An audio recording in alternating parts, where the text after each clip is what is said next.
ॐ ते वासुदेवाय। ॐ नमो भगवते वासुदेवाय। ॐ नमो भगवते वासुदेवाय। हरे कृष्णा। सभी भक्तों को सादर प्रणाम। श्रीमद् भागवतम महापुराण सत्रों की श्रृंखला में आज सत्र 617 617 में सभी भक्तों का स्वागत है। हम सभी यहाँ पर श्रीमद् भागवतम महापुराण को अंतर्राष्ट्रीय कृष्ण भावनामृत संघ के संस्थापक आचार्य कृष्ण कृपा मूर्ति श्री श्रीमद् अभय चरणारविंद भक्ति वेदांत स्वामी श्रील प्रभुपाद की पुस्तक के माध्यम से भक्तों के संग श्रवण और पठन करने का प्रयास कर रहे हैं। जैसा कि सत्रों का प्रारूप है, वर्तमान विषय वस्तु का संक्षिप्त अवलोकन, तत्पश्चात मंगलाचरण और उसके बाद एक एक श्लोक का वाचन और अनुवाद, श्रवण और पठन करते हुए हम सभी इस सत्र में आगे बढ़ने का प्रयास करेंगे।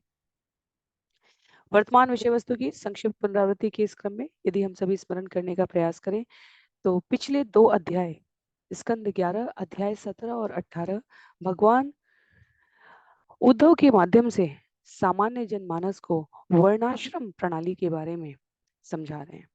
वर्णाश्रम धर्म क्या है, वर्णाश्रम प्रणाली क्या है, ब्राह्मण क्षत्रिय वैश्य शूद्र या वर्ण के रूप में या ब्रह्मचर्य गृहस्थ वानप्रस्थ और संन्यास आश्रम के रूप में मेरे द्वारा क्यों स्थापित और व्यवस्थित किया गया है। तो ये भगवान उद्धव को बतला रहे हैं, जहां उन्होंने संबंधित वर्ण और आश्रम के गुणों को उल्लेखित किया है। भगवान स्मरण कराते हैं सामान्य जनमानस को कि ये वर्ण और आश्रम उनके लिए हैं जो क्रमिक पद्धति से इस भौतिक जगत के विषय तृप्ति में स्वयं को अनासक्ति वैराग्य उत्पन्न करने का अभ्यास कर सके। जो भक्त के रूप में सतत हर क्षण भगवान के ऊपर शरणागत है, अपने हृदय की शुद्धि के लिए कर्म कर रहे हैं, भगवान की प्रसन्नता के लिए कर्म कर रहे हैं, उनको वर्णाश्रम प्रणाली में बहुत अधिक महत्व, प्रयास या रुचि रखने की आवश्यकता ही नहीं रह जाती। तो आज के सत्र में हम सभी स्कंद 11 अध्याय 19 आरंभ करने जा रहे हैं, जहां आध्यात्मिक ज्ञान की सिद्धि इस अध्याय में 45 श्लोकों के माध्यम से भगवान उद्धव को स्पष्ट करते हैं कि किस प्रकार काल्पनिक ज्ञान के अभ्यास करता अपनी विधि को त्याग सकते हैं, किंतु शाश्वत भक्त भगवान की भक्ति में लगे रहते हैं। तो आध्यात्मिक ज्ञान जिसे हम ज्ञान कहते हैं, वास्तव में उसकी चरम सिद्धि क्या है। तो जब भगवान श्री कृष्ण उद्धव से कहेंगे कि संसार के सभी प्रकार के द्वैत और अद्वैत से परे सबके स्वामी भगवान को तुष्ट करने के प्रयास में जो संलग्न है वह शुद्ध भक्ति योग में लगा हुआ है। और जब उद्धव उनसे पूछेंगे कि वो दिव्य ज्ञान और भक्ति के विषय में विस्तार से बतलाएं, तो वास्तव में यहाँ लिखते हैं आचार्य, जो परम वैष्णव भीष्मदेव ने कुरुक्षेत्र युद्ध के अवसर पर श्री युधिष्ठिर को उपदेश दिया था अन्य योगाभ्यासों के विषय में पूछे जाने पर, वही भगवान यहाँ पर उल्लेखित करेंगे। तो मंगलाचरण के पश्चात हम सभी क्रमबद्ध तरीके से एक एक श्लोक का वाचन करते हुए इसे श्रवण करने का प्रयत्न करेंगे। नारायणं नमस्कृत्य नरं चैव नरोत्तमं देवीं सरस्वतीं व्यासं ततो जयमुदीरयेत्। शृण्वतां स्वकथा कृष्ण पुण्यश्रवणकीर्तन यद्यन्तस्तो यभद्राणि विदुनोति सुयत्स्यतां। नष्टिप्रायेषु भद्रेषु नित्यं भागवत सेवया भगवत्युत्तमश्लोके भक्तिर्भवति नैष्ठिकी। ॐ अज्ञानतिमिरान्धस्य ज्ञानाञ्जनशलाकया चक्षुरुन्मीलितं येन तस्मै श्रीगुरुवे नमः। मूकं करोति वाचालं पङ्गुं लङ्घयते गिरिं यत्कृपातमहं वन्दे परमानन्दमाधवम्। वाञ्छाकल्पतरुभ्यश्च कृपा सिन्धुभ्यैव च पतितानां पावनेभ्यो वैष्णवेभ्यो नमो नमः। जय श्री कृष्ण चैतन्य प्रभु नित्यानंद, श्री अद्वैत गदाधर श्रीवासादि गौर भक्तवृंद। हरे कृष्ण कृष्ण कृष्ण हरे हरे, हरे राम राम राम हरे हरे, हरे कृष्ण कृष्ण कृष्ण हरे हरे, हरे राम राम राम हरे हरे, हरे कृष्ण कृष्ण कृष्ण हरे हरे, हरे राम राम राम हरे हरे। हरे कृष्णा। तो पुनः सभी भक्तों को सादर प्रणाम। सत्र 617 617 में हम सभी स्कंद 11 अध्याय 19 आरंभ करने जा रहे हैं, जिसका नाम है आध्यात्मिक ज्ञान की सिद्धि। करीब 45 श्लोक हैं इस अध्याय में, और एक एक श्लोक का वाचन करते हुए हम सभी विषय को श्रवण करने का प्रयास करेंगे।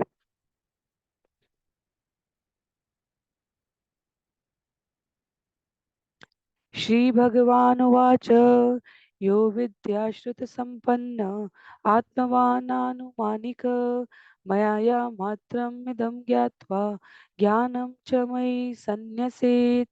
भगवान ने कहा, जिस स्वरूप सिद्ध व्यक्ति ने प्रकाश पाने तक शास्त्रीय ज्ञान का अनुशीलन किया है और जो भौतिक ब्रह्मांड को मात्र मोह समझकर निर्विशेष चिंतन से मुक्त होता है, उसे चाहिए कि वह उस ज्ञान को तथा उसे प्राप्त करने वाले साधनों को मुझे समर्पित कर दे।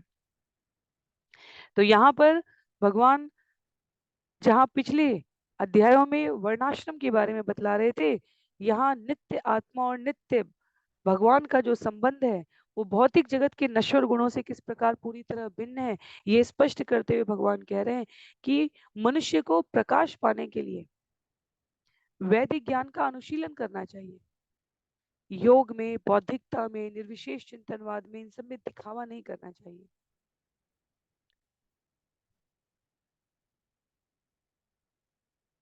सर्वप्रथम ये जितने भी योग के माध्यम है, उनमें जो प्रयास किया जा रहा है, यदि हम चिंतन करके देखें तो किस प्रकार भौतिक मोह से अपने आप को छुड़ा कर रखा जा सके।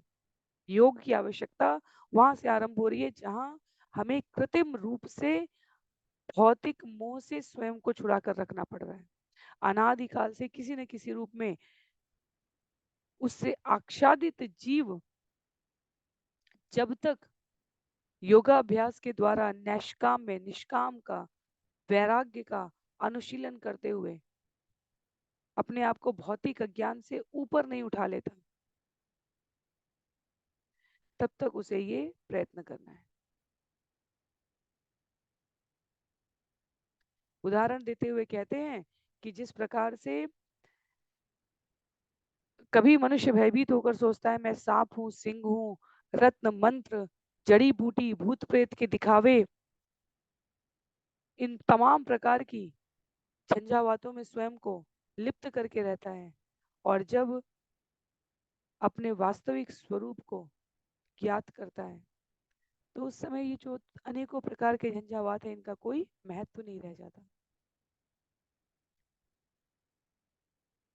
अनेक अनेक युगों में यदि कृष्ण भावनामृत अर्थात भक्ति योग में जीव लगा है तो असंख्य प्रकार के विवरण में जीव की कोई रुचि नहीं रह जाती। वह धीरे धीरे स्वयं को वैकुंठ की ओर अग्रसरित करने का प्रयास करने लगता है।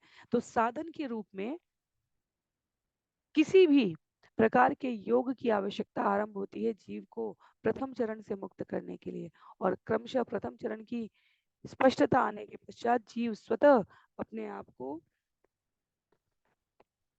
भगवान की शुद्ध भक्ति में संलग्न कर लेता है। कहते हैं, ज्ञानी नस्त्वहम एवेष्ट स्वार्थो हेतुश्च संपद स्वर्गश्चैवापवर्गश्च नान्यो अर्थो महत्ते प्रिय। विद्वान स्वरूप सिद्ध दार्शनिकों के लिए मैं एकमात्र पूजा का लक्ष्य, इच्छित जीवन लक्ष्य, उस साधन को प्राप्त करने का साधन, उस लक्ष्य को प्राप्त करने का साधन तथा समस्त ज्ञान का निश्चित मत हूँ। चूंकि मैं उनके सुख का तथा दुख से विमुक्ति का कारण हूँ, अतः ऐसे विद्वान व्यक्ति एकमात्र मुझे ही जीवन का प्रभावशाली उद्देश्य या प्रिय लक्ष्य बनाते हैं। तो जैसे जैसे जीवन में ये स्पष्टता आने लग जाती है, अंततोगत्वा ये ज्ञान स्थिर होने लगता है कि ये जगत एक मोह रूप में है और अपना ये जीवन हमें भगवान को समर्पित करने के लिए मिला है। तब तक जीव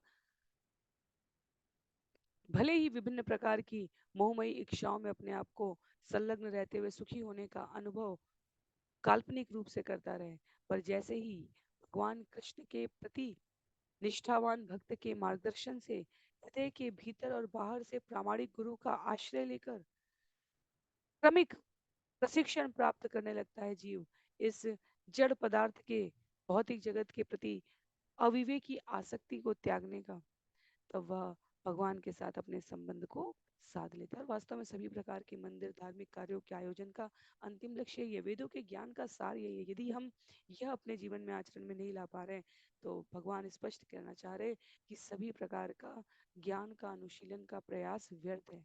यदि हम भगवान को सर्वश्रेष्ठ मानकर उनको अपने स्वामी के रूप में स्वीकार करके और स्वयं सेवक के पद पर अधिष्ठित नहीं कर रहे हैं स्वयं के लिए, तो अन्य सभी प्रकार के प्रयास व्यर्थ हो जाते हैं। कहते हैं ज्ञान विज्ञान संसिद्धा पदम श्रेष्ठम विदु मम ज्ञानी प्रियतमो अतो में ज्ञाने नासो विभर्ति माम। जिन्होंने दार्शनिक तथा अनुभूत ज्ञान द्वारा पूर्ण सिद्धि प्राप्त कर ली है वे मेरे चरण कमलों को परम दिव्य वस्तु मानते हैं। इस प्रकार का विद्वान योगी मुझे अत्यंत प्रिय होता है और इस पूर्ण ज्ञान से वह मुझे सुख में धारण किए रहता है। तो यदि हमें ये अंतर स्पष्ट करना हो, कोई ज्ञान में है, कोई कर्म योग में है, कोई भक्ति योग में है, तो इसका अंतर कैसे करें? जिसने पूर्ण सिद्धि प्राप्त कर ली, जिसने भक्ति योग के द्वारा भगवान को साध लिया है, वह भगवान के चरण कमलों को परम दिव्य वस्तु मानेगा। किसी भी प्रकार की पद प्रतिष्ठा संसाधन बाहरी आडंबर उसको ग्रसित नहीं कर सकता। तो ज्ञान की सच्चाई की प्रामाणिक दार्शनिक अर्थात बाह्य रूप से और वैश्लेषिक एनालिटिकल अनुभूति ये स्पष्ट करती है कि जीव की चेतना की शुद्धि भगवान के संबंध में गंभीर आध्यात्मिक शिक्षा प्राप्त करने के लिए कितनी संलग्न है। और भगवान अपने भक्तों को भगवत धाम आने की दिशा में प्रगति करते हुए देखकर परम सुखी होते हैं। बाह्य रूप से भले अनेकों प्रकार के कष्ट बहिरंगा शक्ति के प्रभाव में ऐसे जीव के जीवन में परिलक्षित हो, पर भक्त की जीव की निष्ठा को देखकर भगवान उसके सभी आसपास के संसाधनों को पुष्ट कर देते हैं, ताकि जीव क्रमिक रूप से गतिशीलता के साथ अपने भगवत धाम को वापस आने के लक्ष्य की प्राप्ति के लिए प्रयासरत रहे। कहते हैं आगे श्लोक संख्या 4 में, तपस तीर्थम जप दानम पवित्राणि इतराणि च नालम कुर्वन्ति ताम सिद्धिम या ज्ञान कलया कृता। जो सिद्धि आध्यात्मिक ज्ञान के एक अंश मात्र से उत्पन्न होती है, वह तपस्या करने, तीर्थ स्थान में जाने, मौन प्रार्थना करने, दान देने अथवा अन्य पुण्य कर्मों में लगने से प्राप्त नहीं की जा सकती। तो भगवत गीता से लेकर भागवतम से लेकर रामचरितमानस से लेकर चैतन्य चरितामृत, हमारे मनीषियों की शिक्षाओं सभी में एक ही सार है। तीर्थ तपस्या दान प्रार्थना सभी प्रकार के पुण्य कर्म वेदों का क्रमिक अध्ययन वर्ष उपरांत वर्ष हम वैदिक वांग्मय अध्ययन करते रह जाएं, जब तक जीवन की इस सिद्धि में हमारी आध्यात्मिक रुचि पुष्ट नहीं हो जाती कि भगवान सर्वोच्च है। कोई भी यज्ञ गर्वित भाव से या भौतिक स्वार्थ से किया गया कोई भी दान, कोई भी बाह्य दिखावट, कोई भी तीर्थ स्थान का भ्रमण, कोई भी पुण्य कर्म वास्तव में यदि जीव को यह अनुभूति न करा सके कि भगवान कृष्ण की श्रेष्ठता और शुद्ध अस्तित्व परम सुहृदय हितैषी है, भगवान भगवत गीता में कहते हैं, यह हमारे जीवन का परम लक्ष्य होना चाहिए। उस संबंध को, उस ज्ञान को स्थिर बनाने का, ठोस संबंध को स्थिर करने का। तो आचार्य कहते हैं इसकी अनुपस्थिति में ये सभी प्रकार के कार्य तप दान जप सभी महत्वहीन हो जाते हैं। तस्माद् ज्ञानेन सहितं ज्ञात्वा स्वात्मानम् उद्धव ज्ञान विज्ञान संपन्नो भज मां भक्ति भावत।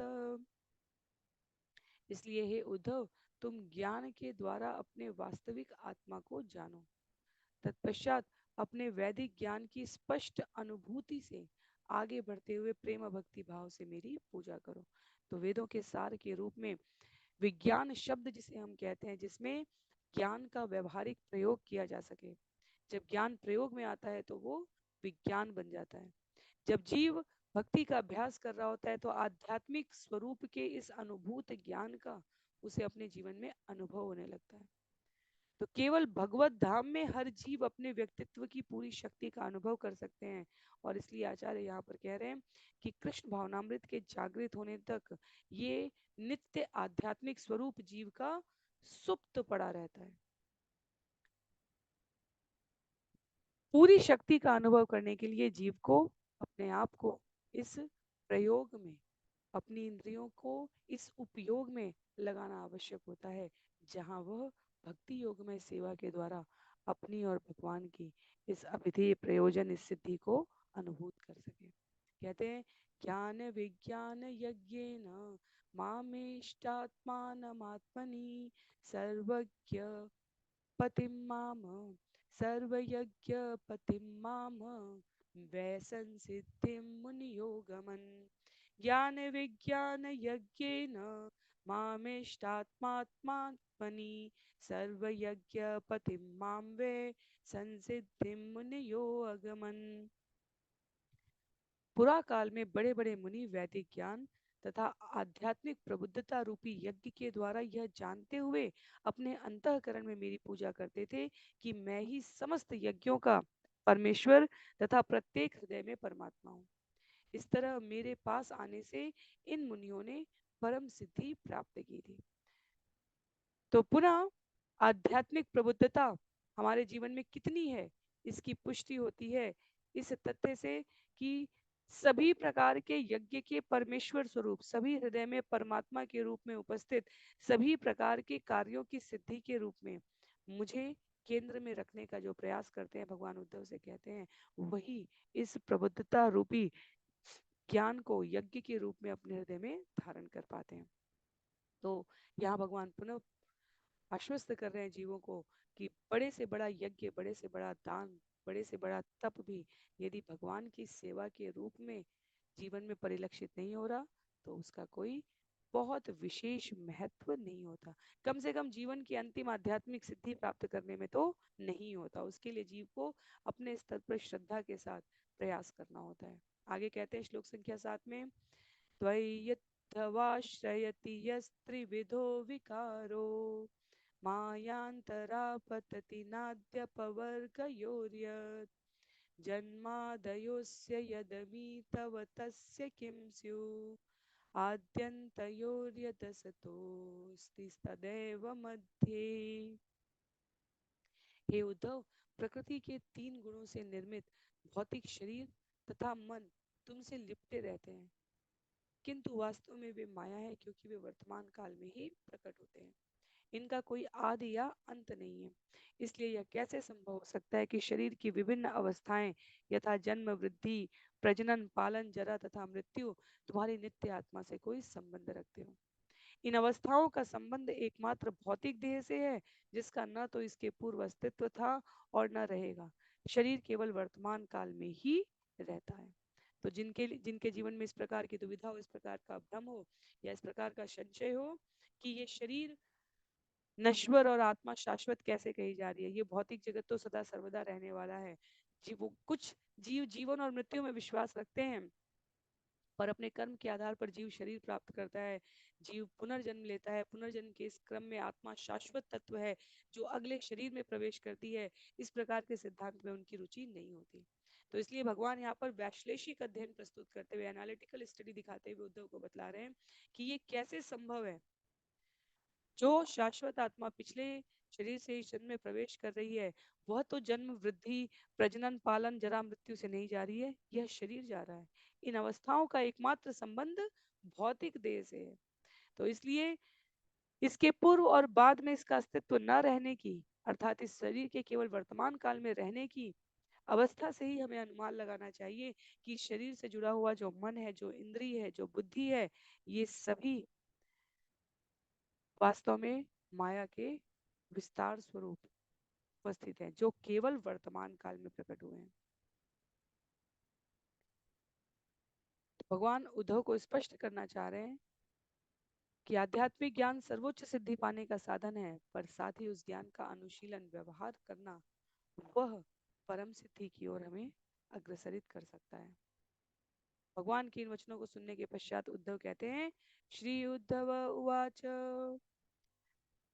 ज्ञानम विशुद्धम विपुलम यथेत वैराग्य विज्ञान युतम पुराणम आख्याहि विश्वेश्वर विश्वमूर्ते तद्भक्ति योगम च मध्वीव मृक्यम।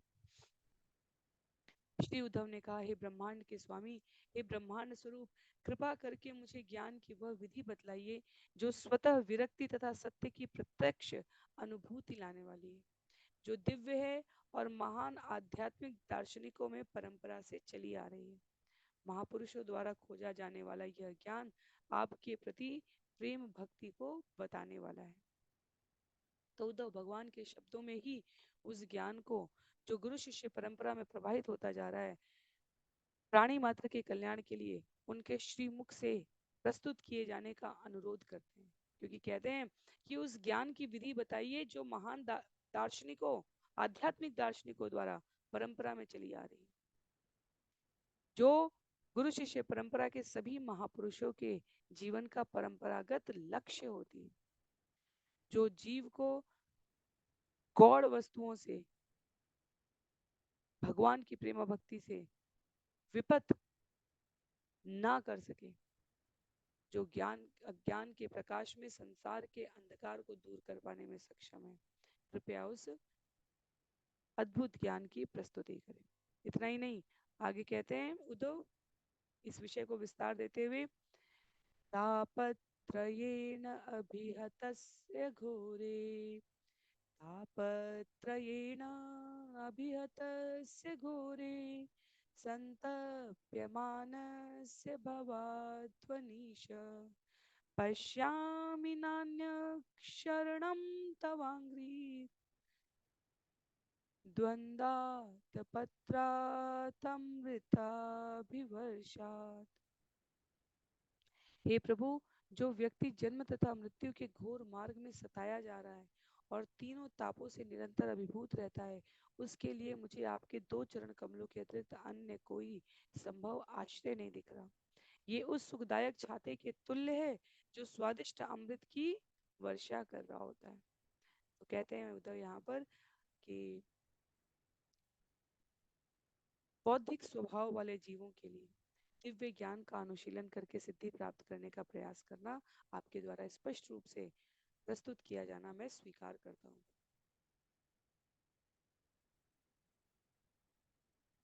ज्ञान से मनुष्य भगवान की प्रेम भक्ति के उस स्तर को पहुंचने का प्रयास करे जहां ज्ञान व्यवहारिक हो सके, अन्यथा शुष्क दार्शनिक चिंतन जीव को अधिक नकारात्मकता देता है, न कि भगवत भक्ति के प्रति सकारात्मक अनुभव।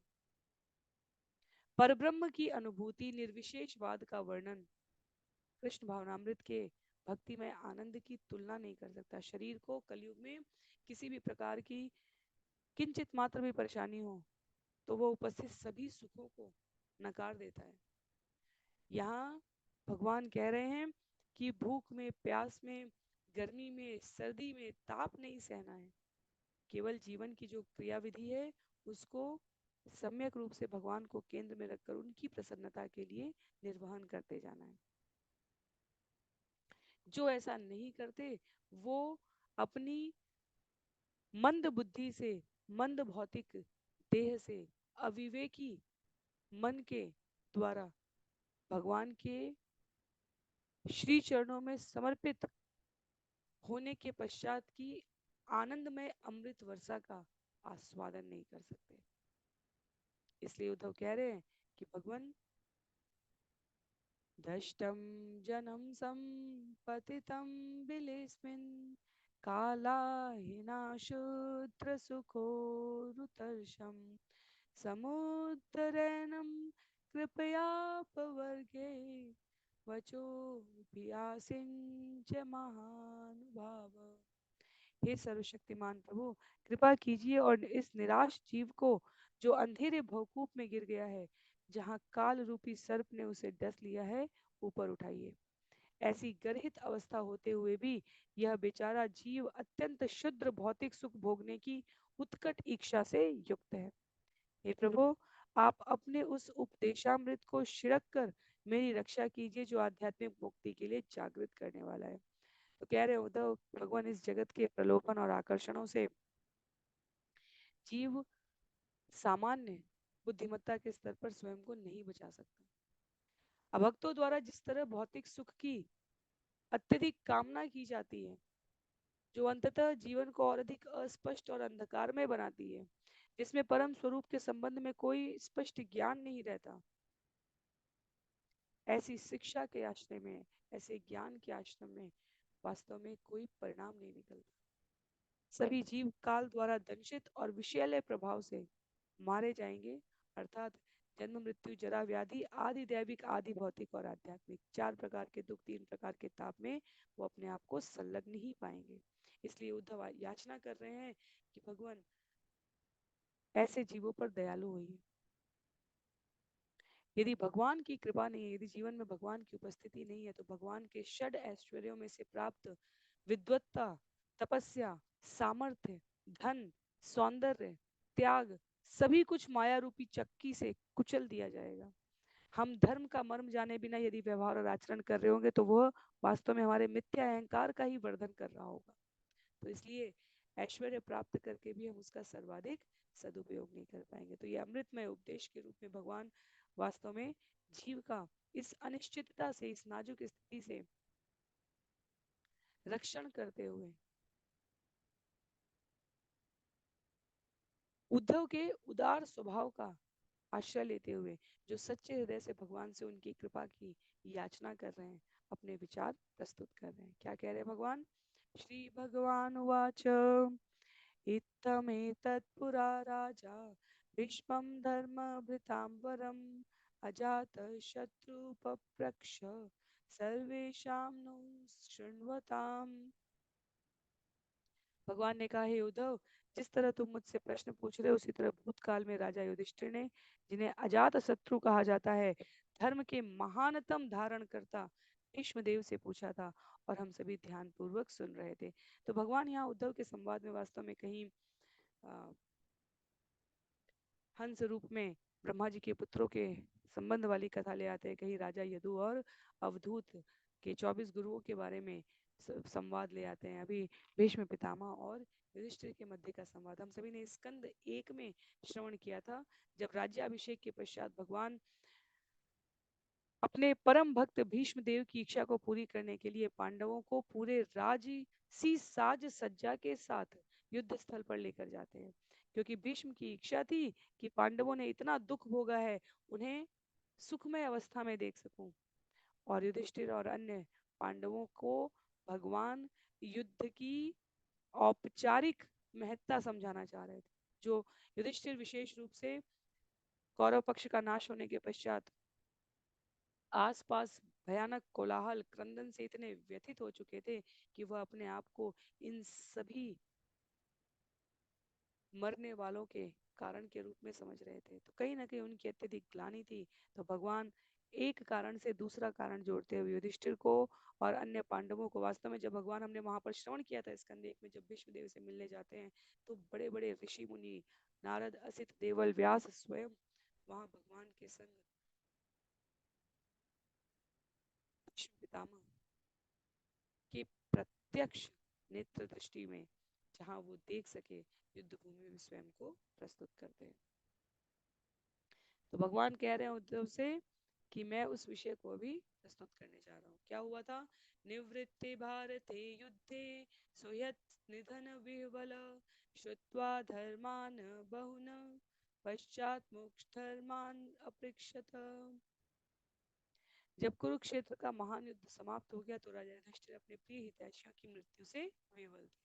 इस तरह अनेक धार्मिक सिद्धांतों के विषय में उपदेश सुनकर अंत में उन्होंने मोक्ष मार्ग के विषय में जिज्ञासा की थी। तो भगवान कह रहे हैं कि अब मैं वो प्रस्तुत कर रहा हूँ। तान हम ते भी धास्यामि देवव्रत मुखाश्रुतान ज्ञान वैराग्य विज्ञान श्रद्धा भक्ति उपबृंहितान। अब मैं तुमसे भीष्मदेव के मुख से सुने वैदिक ज्ञान, विरक्ति, आत्मानुभूति, श्रद्धा तथा भक्ति के उन धार्मिक सिद्धांतों का वर्णन करूंगा। कहते हैं भगवान, नवा एकादश पंचत्रीन भावान भूतेषु येन वे ईक्षेत अथैकम अपि येषु तत ज्ञानम मम निश्चितम। मैं स्वयं उस ज्ञान को निश्चित करता हूँ जिससे मनुष्य सारे जीवों में 9, 11, 5 तथा 3 तत्वों का सम्मेल देखते हैं और अंत में इन 28 तत्वों के भीतर एक तत्व देखते हैं।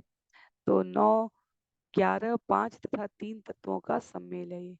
यदि अभी तक की इस श्रीमद् भागवतम की सत्रों की यात्रा को स्मरण करें तो करीब करीब ये चौथी 5वीं बार है। प्रत्यक्ष रूप से 9, 5, 11 3 तत्व का सम्मेल 4 बार है और अप्रत्यक्ष रूप से जब तत्व का विस्तार किया गया तब एक बार और है, जहां पर भगवान ये बतलाते हैं कि मनुष्य इन तत्वों में कहाँ उपस्थित है।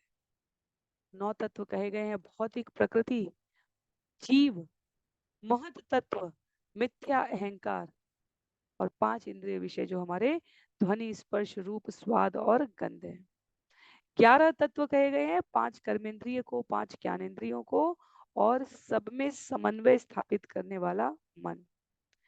तो 9 तत्व में 5 इंद्रिय विषय ध्वनि, स्पर्श, रूप, स्वाद, गंध और उसके पश्चात भौतिक प्रकृति, जीव, महत तत्व, मिथ्या अहंकार आ गया।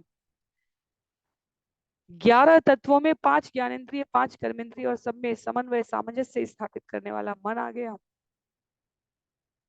उसके पश्चात 5 तत्व है वो क्षिति, जल, पावक, गगन, समीर, पृथ्वी, जल, अग्नि, वायु और आकाश की बात हो गई। और 3 तत्व जो कहे गए हैं वो प्रकृति के 3 गुण सत, रज और तम कहे गए हैं। भगवान कहते हैं शक्तिमान ब्रह्मा से लेकर शुद्र तृण घास और चर में देखना है तो एक शुद्र चींटी भी जिन 28 तत्वों से बने हैं वो ये है।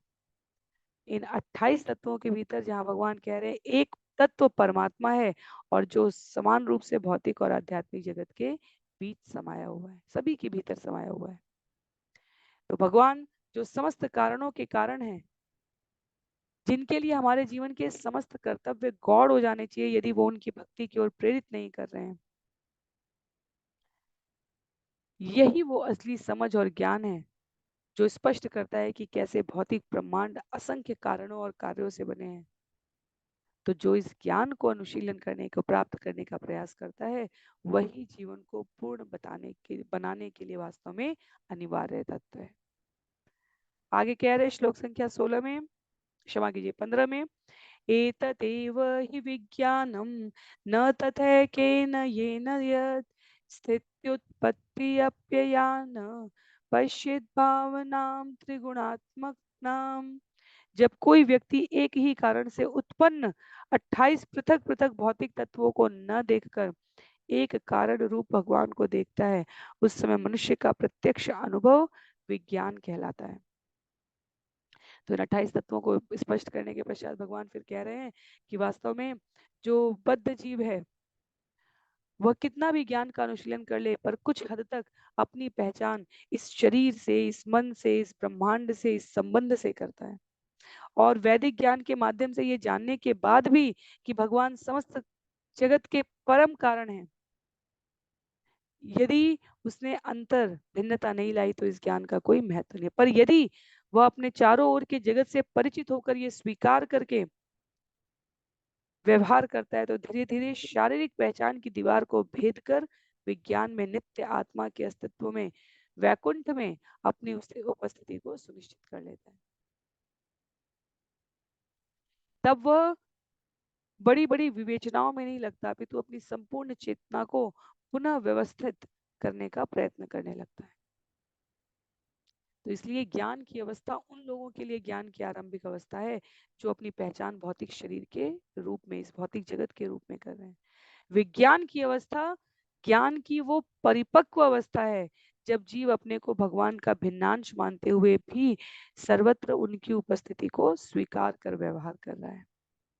आगे कहते हैं श्लोक संख्या 16 में, आदो अंतो च मध्ये च सृज्यात् सृज्यम यदन्वियात् पुनः ततः प्रति संक्रामे यक्षिष्ये तदेव सत्।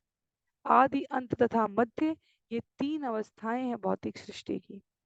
जो इन सारी भौतिक अवस्थाओं में एक आदि से दूसरे तक साथ साथ लगा रहता है। एक सृजन आदि से दूसरे सृजन अंत तक साथ साथ लगा रहता है, और जब सारी अवस्थाओं का प्रलय हो जाता है, जो अकेले तब भी बचा रह जाता है, वही एक शाश्वत है।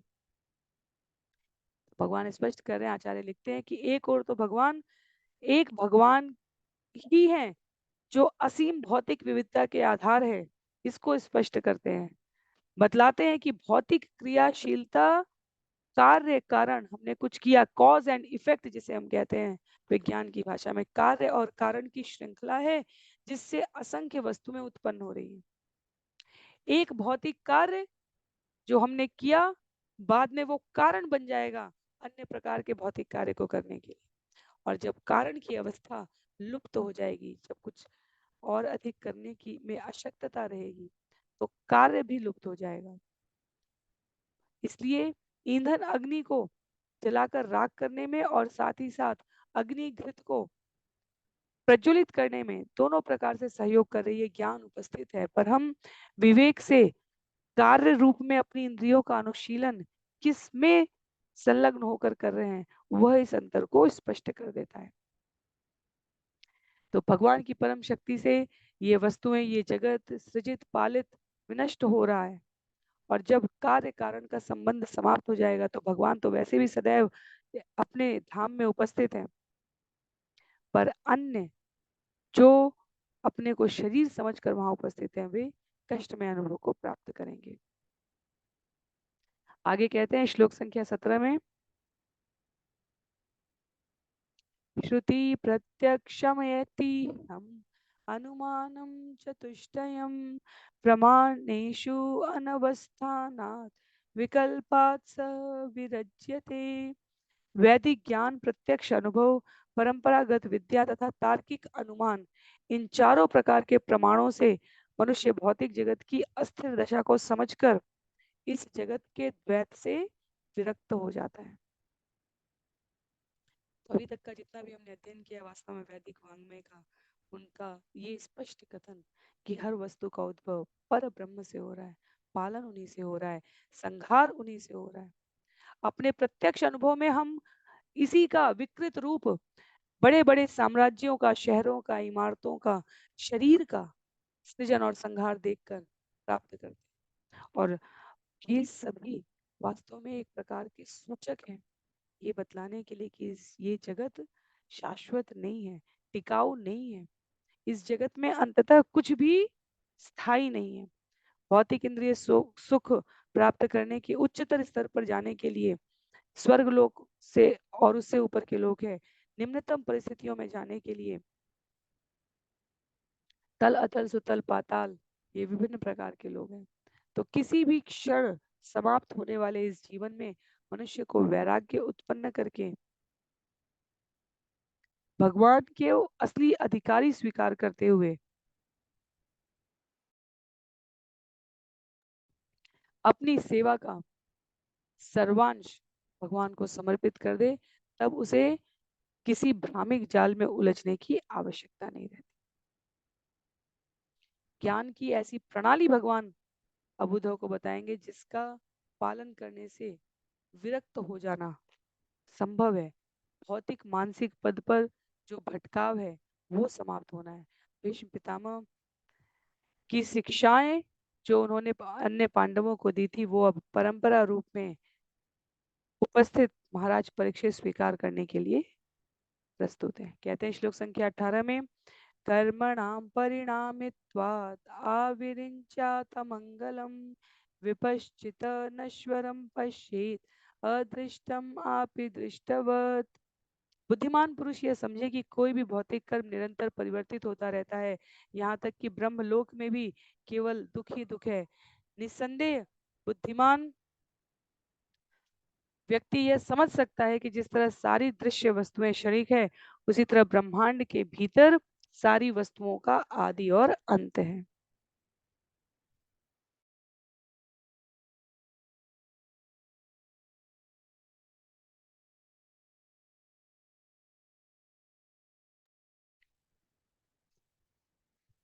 तो अदृष्टम जो नहीं दिख रहा है, वास्तव में उसका कोई अस्तित्व नहीं है।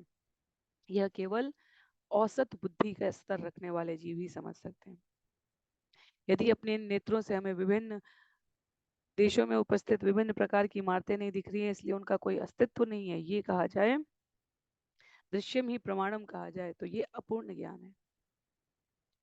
और इसलिए यहाँ पर कोई निरंतर परिवर्तित होने वाले, वास्तव में ये शरीर स्वयं में भौतिक परिवर्तन यदि समझना ही है तो ये शरीर निरंतर परिवर्तनशील है। हमारी स्मृति में हमारा बाल रूप हो सकता है, हमारी किशोरावस्था हो सकती है, अ, हमारी एक दिन पहले की भी अवस्था जो है उसको पुनः प्राप्त करना हमारे लिए संभव नहीं है। तो ब्रह्मांड के भीतर इतने परिवर्तनशील वातावरण में यदि कोई इस शाश्वतता को अनुभव करने के लिए प्रयत्नशील नहीं है, तो वास्तव में ब्रह्मलोक में भी केवल दुख ही दुख है, भगवान ये स्पष्ट कह रहे हैं। आगे कहते हैं श्लोक संख्या 19 में,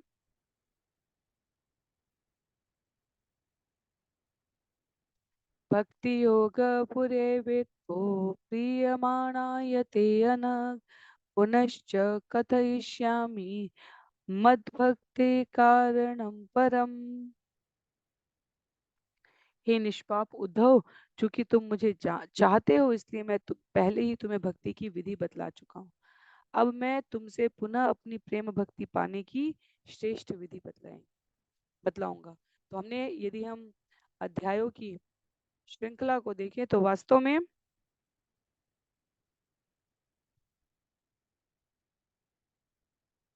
यहाँ जहाँ स्कंध 11 आरंभ हुआ है,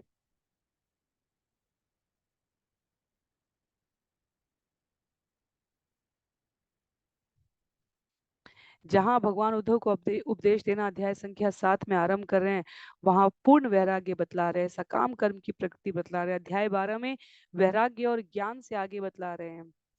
और अब योग वर्णन करने के आरंभ में अध्याय 15 में योग सिद्धियों का वर्णन करते हैं।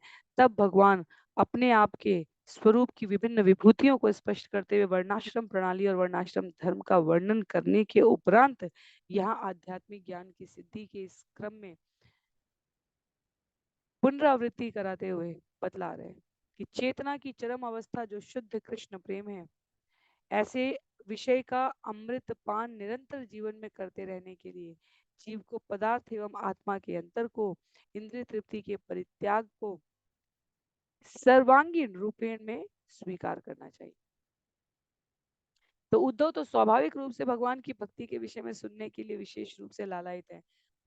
बाल्यकाल से उद्धव ने इसी का अभ्यास तो किया है, पर अन्यों के लिए वो इन संकेतों से सूचित कर रहे हैं कि हम क्या स्मरण रखें जिससे जीवन में स्वतः आह्लाद, सदैव सुख में स्थिति रह सके। कहते हैं, श्रद्धामृत कथायां में शश्वन मदनु कीर्तनम परिनिष्ठा च पूजायां स्तुति भी स्तवनम मम आदरः परिचर्यायां सर्वांगैरभिवंदनम मद्भक्त पूजाभ्यधिका सर्वभूतेषु मन्मति मदर्थेष्वङ्गचेष्टा च वचसा मद्गुणैरणं मय्यर्पणं च मनस सर्वकामविवर्जनम्।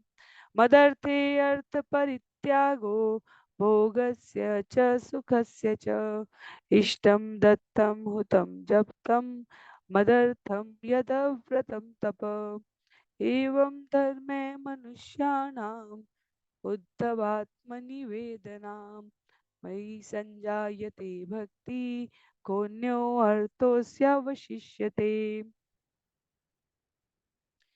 मेरी लीलाओं की आनंदमयी कथाओं में दृढ़ विश्वास, मेरी महिमा का निरंतर कीर्तन, मेरा नियमित पूजा मेरी नियमित पूजा में गहन आसक्ति, सुंदर स्तुतियों से मेरी प्रशंसा करना, मेरी भक्ति का समादर, साष्टांग नमस्कार, मेरे भक्तों की उत्तम पूजा, सारे जीवों में मेरी चेतना का ज्ञान, सामान्य शारीरिक कार्यों को मेरी भक्ति में अर्पण, मेरी गुणों का वर्णन करने के लिए वाणी का प्रयोग, मुझे अपना मन अर्पित करना, समस्त भौतिक इच्छाओं का बहिष्कार, मेरी भक्ति के लिए संपत्ति का परित्याग, भौतिक इंद्रिय तृप्ति तथा सुख का परित्याग तथा मुझे पाने के उद्देश्य से दान यज्ञ कीर्तन व्रत तपस्या इत्यादि वांछित कार्यों को संपन्न करना, ये वास्तविक धार्मिक सिद्धांत हैं जिनसे मेरे शरणागत हुए लोग स्वतः मेरे प्रति प्रेम उत्पन्न कर लेते हैं। तो फिर मेरे भक्त के लिए कौन सा अन्य उद्देश्य या लक्ष्य शेष रह जाता है।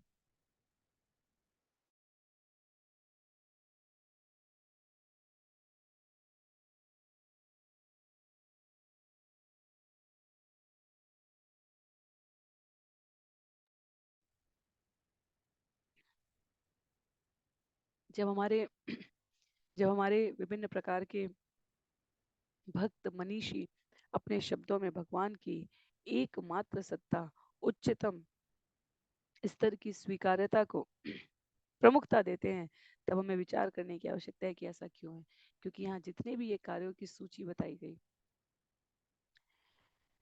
सभी दान यज्ञ कीर्तन व्रत भौतिक इच्छाओं की तृप्ति के लिए, वांछित कार्यों की संपन्नता के लिए किए जाने वाले कृत्य, ये सभी अपने मन को अर्पित करने वाले, भौतिक इच्छाओं का बहिष्कार करने वाले, भगवान की रुचि संपत्ति में और अधिक वृद्धि करने का, स्वयं को भोग को न समझकर भगवान के लिए प्रस्तुत करने का भाव रखने वाले, सुंदर स्तुतियों से भगवान की प्रशंसा करने वाले, अपने ऐसे भक्तों को संकेत करते हुए, ऐसे भक्तों के प्रति संकेत करते हुए उद्धव को कहते हैं कि इसके पश्चात अब जीवन में क्या ही शेष रह जाता है। साधक शिष्य भगवान का भक्त अपने जीवन के प्रत्येक क्षण में आनंद का अनुभव करते हुए इन्हीं कृत्यों के द्वारा भगवान को स्मरण करने का प्रयास कर रहा है। तो यहाँ जितने भी प्रकार के ये कृत्य, ये बहुत सुंदर सूची है जो हम 4 श्लोकों से श्रवण कर रहे हैं। अंततः ये वो सूत्र हैं, ये वो सिद्धांत हैं जिससे भगवान के शरण में लगे हुए जीव स्वतः प्रेम भाव, सेवा भाव उत्पन्न कर लेते हैं।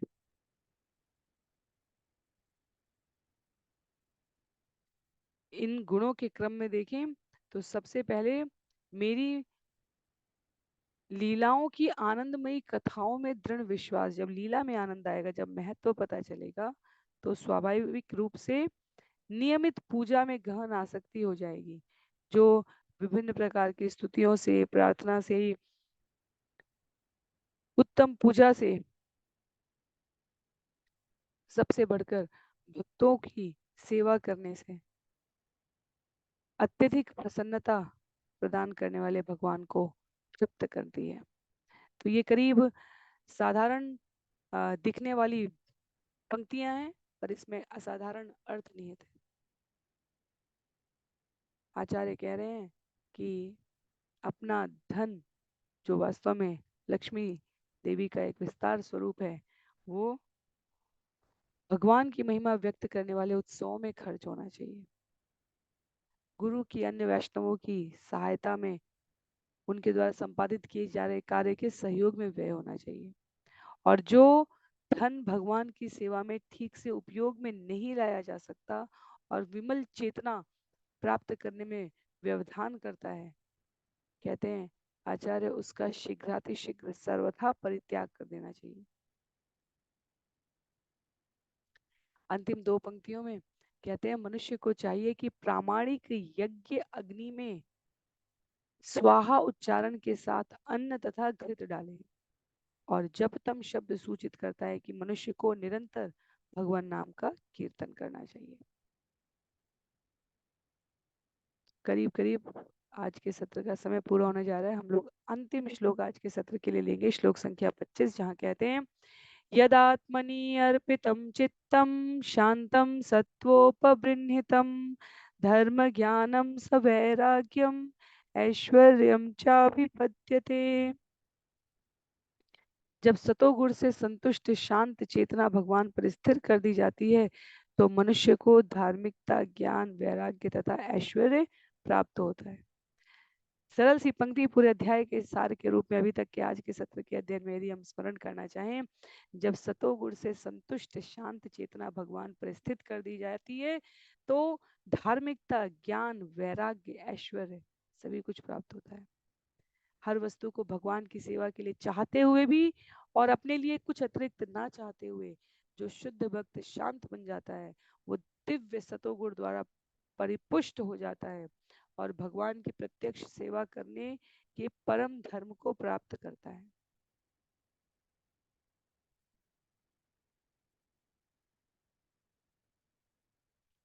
किंतु यदि भगवान के भक्ति के प्रति हृदय अभी शुद्ध नहीं हुआ है, अभी व्यवहार चल में प्रयास चल रहा है, तो अनेक प्रकार के